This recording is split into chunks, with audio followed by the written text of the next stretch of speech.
ಎರಡೆರಡು ಕ್ಲೋಸಿಂಗ್ ಕೊಟ್ರೆ ಈ ವಾರ ಕ್ಯಾಪಿಂಗ್ ಅಚೀವ್ಮೆಂಟ್ ಆಗುತ್ತೆ. ಯಾಕಾಗಲ್ಲ? ನಿಮ್ಮ ಒಂದು ರ್ಯಾಂಕ್ ಹಿಟ್ ಆಗುತ್ತೆ. ನೀವು ಭವಿಷ್ಯದಲ್ಲಿ ಏನ್ ಕನಸ್ಕೊಂತೀರಾ, ನಿಮ್ಮ ಅಕೌಂಟ್ಗೆ ಗುರುವಾರ ಬೆಳಿಗ್ಗೆ 6 ಗಂಟೆಗೆ 2,000 ಇನ್ಕಮ್ ಬರುತ್ತೆ. ಯಾವಾಗ ನಾನು ಮಾಡ್ತೀನಿ ಅಂತ ನಿರ್ಧಾರ ಮಾಡ್ತೀರಾ, ಅವಾಗ ಖಂಡಿತ ಸಾಧ್ಯತೆ ಇದೆ. ಬಿಡು, ಕಾರ್ಯಕ್ರಮ ಆಯ್ತು, ತುಂಬಾ ಚೆನ್ನಾಯ್ತು, ಇಲ್ಲಿ ಧೂಳು ಕೊಡಿಕೆ ಬಿಟ್ಟು ಎದ್ದೋಗಿ ಮನೇಲಿ ಮಲಗ್ಕೊಂಡ್ರೆ ಮುಂದಿನ ವಾರ ಅದೇ ಇರ್ತೀರಾ. ಅಲ್ಲಿಂದ ಹೊರಗೆ ಬನ್ನಿ. ಭವಿಷ್ಯದಲ್ಲಿ ಕನಸು ಕಾಣೋರ ಕನಸು ಯಾವ ತರ ಕಾಣ್ಬೇಕು ಅಂದ್ರೆ, ನಮಗೆ ರಾತ್ರಿ ಹೋದ್ರೆ, ಇವತ್ತು ರಾತ್ರಿ ಹೋದ್ರೆ ನಿದ್ದೆ ಬರಬಾರ್ದು.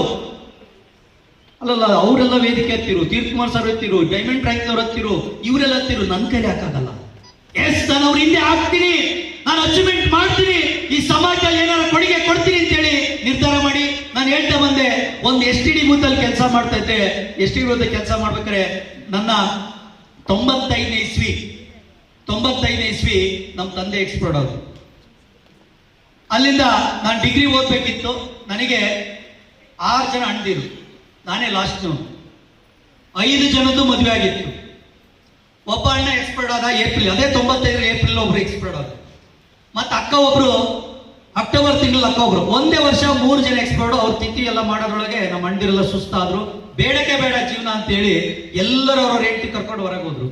ನಾನು ನನ್ನ ತಾಯಿ 96ರಲ್ಲಿ ಹೊರಗೆ ಬಂದೆ. ನನ್ನ ತಾಯಿ ಸಾಕ್ಬೇಕು, STD ಬೂತಲ್ಲಿ ಕೆಲ್ಸಕ್ಕೆ ಸೇರ್ಕೊಂಡೆ. ಇದೇ IDSC ಕಾಲೇಜಲ್ಲಿ ಓದ್ತಾ ಇದ್ದೆ. 97 ಗೌರಿ ಹಬ್ಬ, ನಮ್ಮ ಚಿಕ್ಕಮ್ಮನ ಮಗಳಿಗೆ ಬಾಗಿಣ ಕೊಡ್ಬೇಕು ನಮ್ಮ ತಾಯಿ ಸ್ನಾನ ಮಾಡಕ್ಕೆ ಅಂತೇಳಿ ನೀರೊಲಿಗೆ ಸೌದಿ ಇಟ್ಟು ಉರಿ ಕಚ್ಚಬೇಕಾರೆ ಬುಟ್ಟಿ, ಸೀಮೆಣ್ಣೆ ಬುಟ್ಟಿ ಅಂತಾರೆ ನೋಡಿ, ಆ ಭಾಗ ಇಲ್ಲಿ ಬುಟ್ಟಿ ತಗಲಿ ಸೀಮೆಣ್ಣೆ ಬಿದ್ದು ಈ ಭಾಗ ಬೆಂದೋಯ್ತು. ನಾನು 3 ತಿಂಗಳು ನಮ್ಮ ತಾಯಿ ನನ್ನ ನರ್ಸ್ ತರ ಕೆಲಸ ಮಾಡಿದ್ದೀನಿ. ಅದನ್ನ ತೆಗಿಯೋದು, ಕ್ಲೀನ್ ಮಾಡೋದು, ಬ್ಯಾಂಡೇಜ್ ಹಾಕೋದು, ಅಷ್ಟು ನೋಡ್ಕೊಂಡು ಇವತ್ತು ನಮ್ಮ ತಾಯಿ ಇದ್ದಾರೆ. 95 ವರ್ಷ ನಮ್ಮ ತಾಯಿ ಇವಾಗ್ಲೂ ಇದ್ದಾರೆ.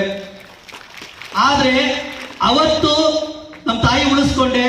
ಅಲ್ಲಿಂದ ನಾನು ನಿರ್ಧಾರ ಮಾಡಿದೆ, ಯಾಕೆ ನನಗೆ ಅವಕಾಶ, 2000ನೇ ಇಸ್ವಿ ನೆಟ್ವರ್ಕ್ ಅಲ್ಲಿ ನನಗೆ ಅವಕಾಶ ಸಿಕ್ತು. ಅವತ್ತಿಂದ ಕೆಲಸ ಮಾಡ್ತಾ ಮಾಡ್ತಾ ಬಂದೆ.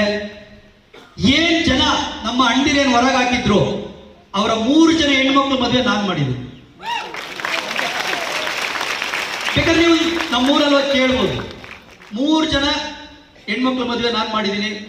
2 ಜನ ಅಣ್ಣಿರಿಗೆ RCC ಮನೆ ಕಟ್ಸ್ಕೊಟ್ಟಿದ್ದೀನಿ. ನಂದು ಇಲ್ಲಿ ಬೈಪಾಸ್ ಅಲ್ಲಿ 1.5 ಕೋಟಿದು ಮನೆ ಇದೆ, 6 ಮನೆ ಇದೆ, ಬಾಡಿಗೆ ಕೊಟ್ಟಿನಿ. ನೋಡಿ, ಸಮಯ ಎಲ್ಲರಿಗೂ ದೇವರು ಅವಕಾಶ ಕೊಟ್ಟಿದ್ದಾನೆ. ನಂತರ ಎಷ್ಟೋ ಜನ ಕಂಪನಿ ಒಳಗೆ ಬಂದ್ರು, ಅವರೆಲ್ಲ ನೋಡಿರು, ಹೊರಗೋದ್ರು. ಅದು ಸಣ್ಣ ಒಂದು ಕಥೆ ನಾನು ಮಾತು ಮುಗಿಸ್ತೀನಿ. ಒಂದು ನಾಯಿ ನೆಲನ ತುಂಬಾ ಕೆರಿತೆತ್ತು. ಬೇರೆ ನಾಯಿಗಳೆಲ್ಲ ಬಂದು ನೋಡುದು, ಮೂಸ್ ನೋಡುದು, ಓದು. ಒಂದ್ ನಾಯಿ ಮಾತ್ರ ಬಿಡ್ತಾನೆ ಇಲ್ಲ. ಯಾಕೆ ಅಂತ ಯೋಚನೆ ಮಾಡುವ ಕೆಲವೆಲ್ಲ ನಾಯಿಗಳು ಚರ್ಚೆ ಮಾಡಿ, ಈ ನಾಯಿ ಯಾಕೆ ತುಂಬಾ ಕೆರಿತಾ ಇದೆಯಲ್ಲ ನೆಲವ? ಆ ನಾಯಿಗೆ ಗೊತ್ತು ಅದ್ರೊಳಗೆ ಉಡ ಹೋಗಿದೆ ಅಂತ. ಒಂದು ನಾಯಿ ಮಾತ್ರ ಉಡ ಹೋಗಿರೋದು ನೋಡಿದೆ, ಅದು ತಿನ್ಬೇಕು, ಅದಕ್ಕೆ ಅದೊಂದು ಸ್ಮೆಲ್ ನೋಡುತ್ತೆ, ಕೆರಿತಿದೆ, ಸ್ಮೆಲ್ ನೋಡುತ್ತೆ, ಕೆರುತ್ತೆ. ಇದು ಹೊರಗಡೆಯಿಂದ ಬಂದ ನಾಯಿಗಳೆಲ್ಲ ಅಂದು, ಇದಕ್ಕೇನೋ ಹುಚ್ಚಿಡ್ದಿರ್ಬೇಕು. ನನ್ನ ಜೊತೆ ಬಂದು ಅದೇ ತರ ನೋಡ, ಇವ್ನಿಗೇನೋ ಹುಚ್ಚು ಅಂತೇಳಿ ಬಿಟ್ಟು ಹೋದ್ರು. ನನಗೆ ಕನ್ಸಿತ್ತು ಇಲ್ಲಿ 100 ಕೋಟಿ ಇದೆ, ನಾನು ಇವತ್ತು ಕೆರಿತಾ ಇದ್ದೀನಿ. ಯಾಕೆಂದ್ರೆ ನಾನು ಕಣ್ಣಲ್ಲಿ ಕಂಡಿದ್ದೀನಿ, ಕನಸಿದೆ, ಆಸೆ ಇದೆ, ಭವಿಷ್ಯ ಇದೆ, ಲೈಫ್ ಇದೆ, ಇಲ್ಲಿ ನಾನು ಸಾಧಿಸ್ಬೇಕೆಂಬ ಒಂದು ಹಠ ಇದೆ. ಅದಕ್ಕೆ ಇವತ್ತು ನಾನು ಪ್ರತಿನಿತ್ಯ ಹೆಂಗೆ ನಾಯಿಗೆ ಕನಸಿತ್ತು ಆತ ನೆಲೆ ಕೆಟ್ಟ ಇವತ್ತು ನಾನು ಕೆರೆಯಕ್ಕೆ ಸ್ಟಾರ್ಟ್ ಆಗಿದ್ದೀನಿ. ಯಾಕೆಂದ್ರೆ ನಾನು ಡೈಮಂಡ್ ಅಚೀವ್ ನೆಕ್ಸ್ಟ್ ಏನ್ ಫೆಬ್ರವರಿ 16 ರ್ಯಾಂಕ್ ಇದೆ, ಅವತ್ತು ಡೈಮಂಡ್ ರ್ಯಾಂಕ್ ಅಚೀವ್ಮೆಂಟ್ ಮಾಡೇ ಬಂದಿಲ್ಲದು.